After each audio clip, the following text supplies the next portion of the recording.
Spirit of life and love, we call upon you and honor you as we gather this morning. Be with us and all that we hold this Mother's Day. Some of us are holding gratitude for our mothers who brought us into this world. Some of us are holding grief for mothers no longer with us. Some of us are holding conflicted feelings and resentments about mothers who have disappointed us or who we never knew. Some of us are feeling pride in the children we have cared for and nurtured. Some of us have aching hearts for children who are estranged, struggling, angry, or those who never came to be, and especially for those who have died. Mother's Day brings all of these emotions to our collective gathering. Let us mother to each other this morning, no matter our gender or age. Let us give the love we wish we had received from our mothers and sometimes did. Let us give an encouraging smile where it seems needed, or even an embarrassing thumbs up. Let us be proud of one another, so proud that we brag to our friends. Let us offer unconditional love, even when others have fallen short, made mistakes. Let us call each other just to say, "I'm thinking of you today," and slip notes in each other's bags that say, "You are special," for no particular reason. Let's have tissues on hand and Band-Aids and remember each other's birthdays. And when one of us is feeling blue, even if we don't know why, let's sit with them a while, pat their hand maybe, and say in our softest voice, "They're there." Amen, and blessed be. Mary, for filling in today. You play so beautifully.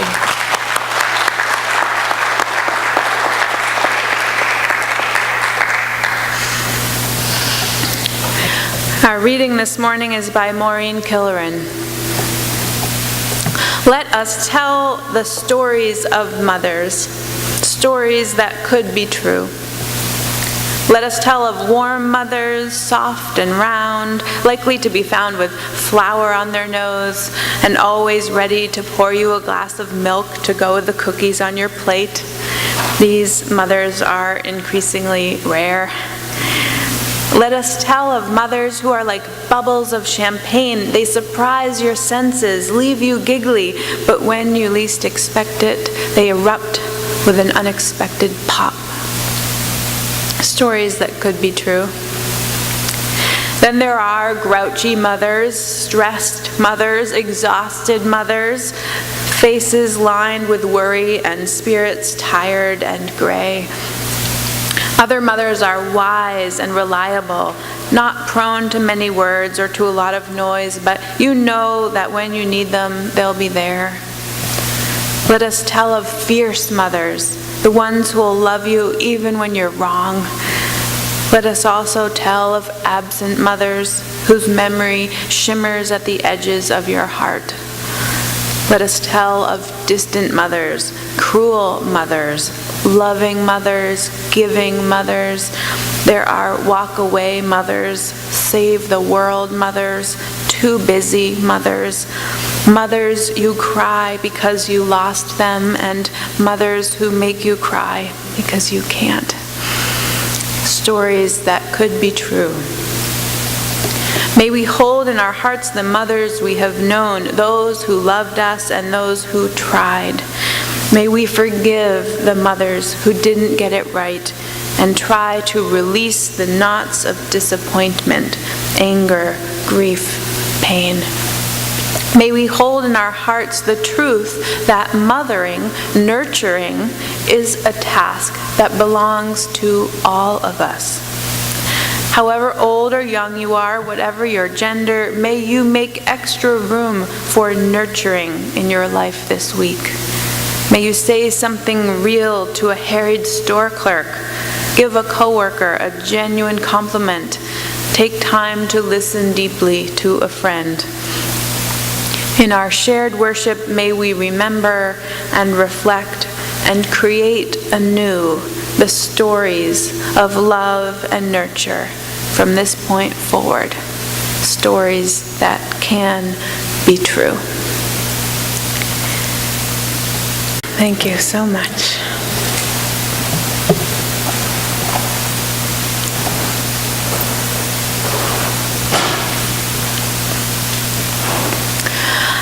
I must have been mad, the sultry voice of Vanessa Redgrave intones. I could have been an air hostess. I could have been a model. I could have moved to Paris or been a concert pianist. I could have seen the world, been brave, followed my heart, but I didn't. I sidestepped love and set off for the East End of London because I thought it would be easier. Madness was the only explanation. These are the opening lines of the BBC television series called The Midwife. Set in the East End of London in the 1950s, the episodes are based on the real-life journals of midwife Jenny Lee Worth and narrated lusciously by Redgrave, who represents Jenny as an old woman.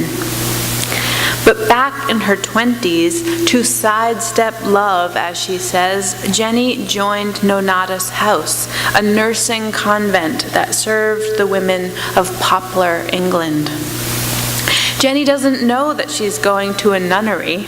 She is quite surprised when Sister Monica Joan, an eloquent and aged nun with a runaway mind, opens the door for her on her first day. But it's not just nuns there. There are other young nurses like herself, and they live alongside the sisters. There's Nurse Trixie Franklin, so gorgeous and lighthearted that people don't expect her to also be good at her job, which she is. There's Nurse Cynthia Miller, the upbeat, steady, and plain person that you always want on your team. Sweet Sister Bernadette is a loving presence who will soon call her vocation as a nun into question, but not her vocation as a midwife. And Sister Evangelina is rough and gruff around the edges, but very experienced and a rock in difficult situations. They are led by the wise and steady Sister Julienne. 50 to 100 babies were born every month in Poplar back then, and thanks to the National Health Service, which began in 1948, the midwives visited each expectant mother in her home and followed up with regular, sometimes daily visits after the baby had been born. This is how they do it in the show, too. Each midwife has a kit strapped to the back of her bicycle, and they ride through the rough dock and tenement neighborhoods bravely, navigating not only every kind of weather, but also poverty, disease, filth, and a world they knew nothing about before joining Nonnatus House. They tend not only to the babies and expectant mothers, but to the whole family and the neighbors, and to the people living in the streets and whoever walks into their weekly clinics. No one is outside of their circle of care, and they care for each other beautifully. The friendships among the nurses and among the nuns on Call the Midwife are inspiring. In the East End, Jenny says, I found grace and faith and hope hidden in the darkest corners. I found tenderness in squalor and laughter amid filth. I found a purpose and a path, and I worked with a passion for the best reason of all. I did it for love. Do I have to watch another baby being born? My father-in-law groans when his wife Carol turns the channel to our favorite show. But we love it. And he's not wrong. The show involves a lot of birth scenes. Over the first 6 seasons of Call the Midwife, there were 91 on-screen births filmed. And season 7 just wrapped up, so that's well over 100 births I've watched now. What you can't tell from watching is that each birth scene takes around 7 hours to film. And on-set regulations dictate that real infants can only film for 15 minutes at a time. So the Call the Midwife team has worked with literally thousands of children. Most on-screen births involve a real and a prosthetic baby. The show has 3 prosthetic babies, which cost 5,000 pounds each to make it from the same medical-grade silicone used in artificial limbs. There is also a drawer full of umbilical cords on set. Call the Midwife is a story of labor in every sense of the word. Jenny, the other midwives, and the sisters give themselves wholeheartedly to the work of midwifery and district nursing in the 8 square miles that they cover. Jenny says, "I never knew an idle day, a misspent hour, a single moment without some sense of purpose. I could be bone tired and I would rally, exhausted and bounce back time and again. Life was fueled by learning, but there was laughter too, and I was forging friendships that would last me all my days." I love this clear sense of calling and purpose, both in the midwives and in the nuns, who are so deeply led by their faith. The backdrop to the madness of the East End is the calm and quiet stone chapel of Nonnatus House, where the nuns wake early to pray and sing, and where they end the day with their Compline services. "We served the women of the East End in their hour of greatest need," Jenny says. "In return for our care, they gave us the most precious gift they could, their trust. This made us brave and tireless." What endears me most about this show and about the idea of a midwife is that these women have such a clear sense of purpose, and that purpose is simply to support the woman in front of her. I mean, they definitely have technical skills. They handle tricky situations. In fact, when the show tackled its first breech birth, they did such a good job portraying the midwife's skills that this scene is now used for teaching trainee obstetricians. But their most amazing skills are their emotional ones. They know just what to say. They are sympathetic and empathetic, and they take seriously their role of accompanying. "Don't worry," a midwife tells her patient. "You're quite safe. We're doing this together." "Well done," she says. "That's it. You're doing a rather marvelous job. Just a few more pushes. You're being awfully brave." And then when the baby is born, they tell the young mother, "You're magnificent." That all sounds a lot better with an English accent, by the way. And they do this not only with the new mothers, but with each other. They comfort and encourage each other. They recall each other to their best selves. Sometimes this is done with tenderness, and sometimes the pep talks are stern. In one episode, Jenny discovers that an expectant mother has a tumor caused by syphilis, which causes her to lose her baby. The mother hardly seems to care for her other 3 children who are filthy and pee on the floor. Jenny stands in judgment that the woman didn't care enough for her baby to seek medical help sooner. Sister Julianne gently reminds her that this woman had probably never been cared for in her entire life. "I didn't know people lived like this," a distressed Jenny confesses to Sister Julienne. It's her first week, and you can tell she wants to quit. But they do, says Sister Julienne, and it's why we're here. And just like that, Jenny is called back to her purpose and to her work. And she begins to see the women of Poplar with new eyes. I think you're all heroines, she says later. The midwives don't just accompany women through births, sometimes they accompany them unto death. In another episode, Nurse Cynthia stays for days with a mother with septicemia until she eventually dies. It's a sad assignment, made even more poignant by the faithfulness of the woman's husband and the romantic story he tells of how he met and fell in love with his wife. Her fellow nurses cover Cynthia's shifts so that she can stay until the end.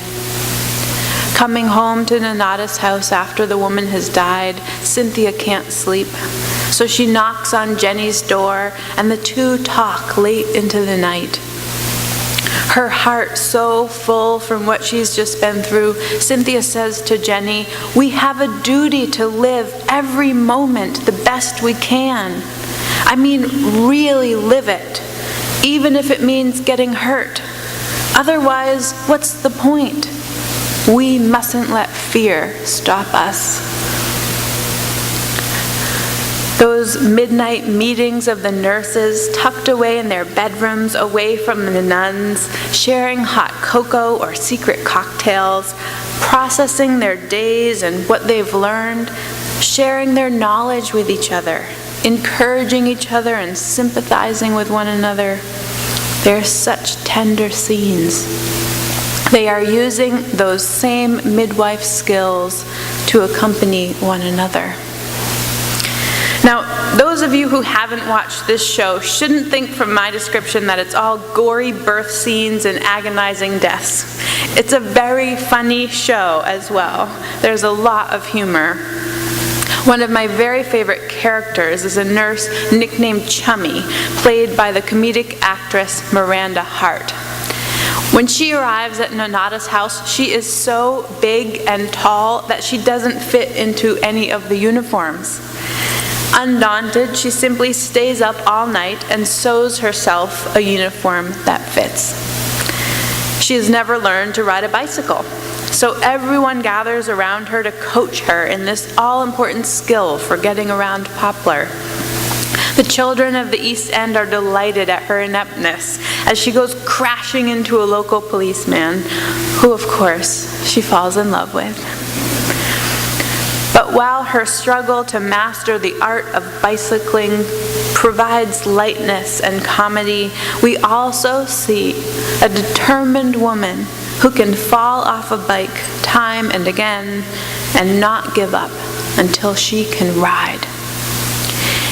In the second season, Chummy makes a courageous decision to answer her missionary vocation to Sierra Leone because she feels that God is calling her there, although it means leaving behind the place where she has been happiest.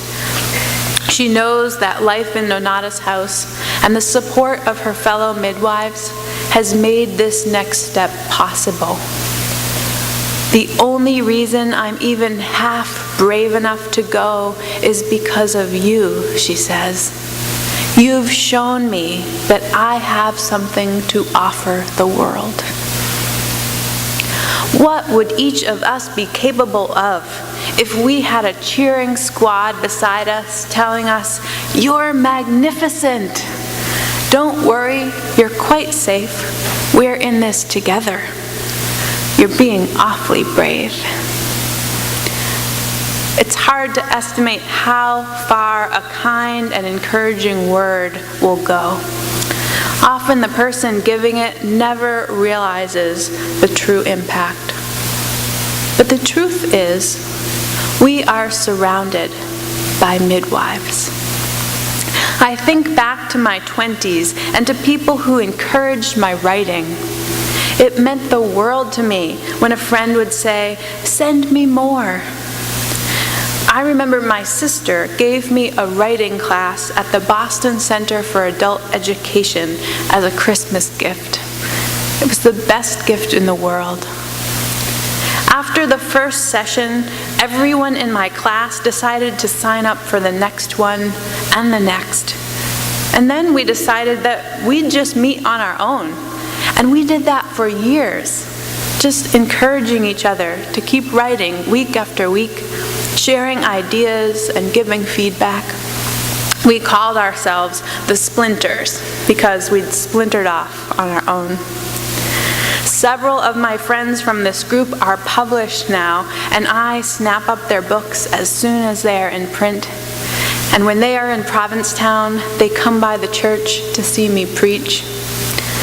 Speaking of which, I don't think I'd be a minister today if Kim Crawford Harvey hadn't put her arm around me and said to me, "When are you going to come and talk to me about becoming a minister?" And I think of the dear friends who have accompanied me through grief and doubt and loss. When words fail, it's the steadfast presence of someone who doesn't shy away from the tears or the grief that can make a difference. In Nonata's house, Jenny says, we were good at tending each other's wounds. And there were times when I felt we were all each other's children. The best part of each episode of Call the Midwife is older Jenny's reflection at the end, read in that amazing Vanessa Redgrave voice. Some of them are words from her actual journals. Some are inspired by them and written by the incredible writing team. Here are just a few. Hope is a thing of extraordinary power. It feeds the soul and yet can torment it. It can be dashed, yet it can show the way, Jenny says. We learned all this and more in Poplar. We learned about justice and forbearance and friendship and what it meant to help somebody move from darkness into the light. Love cannot ease every anguish in the world, Jenny says, but tenderly applied, it can transfigure fortunes, light up faces, turn the tide. Sometimes the route to joy is indirect, Jenny says.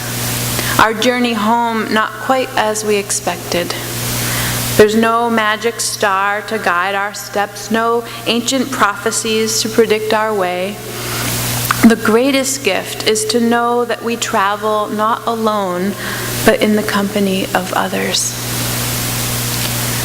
There is a greater gift than the trust of others, she says. That is to trust oneself. Some might call it confidence, others name it faith, but if it makes us brave, the label doesn't matter, for it's the thing that frees us to embrace life itself. Sometimes only when bonds are tested do we understand their strength, Jenny says. We can step into the future blessed and stronger than before because when faced with change, our love held fast and didn't break. Jennifer Lee Worth was born in 1935. She died in 2011. Before she died, she set up a trust for the Order of Nuns, who were the real-life sisters from her memoirs, the Sisters of the Anglican Community of St. John the Divine.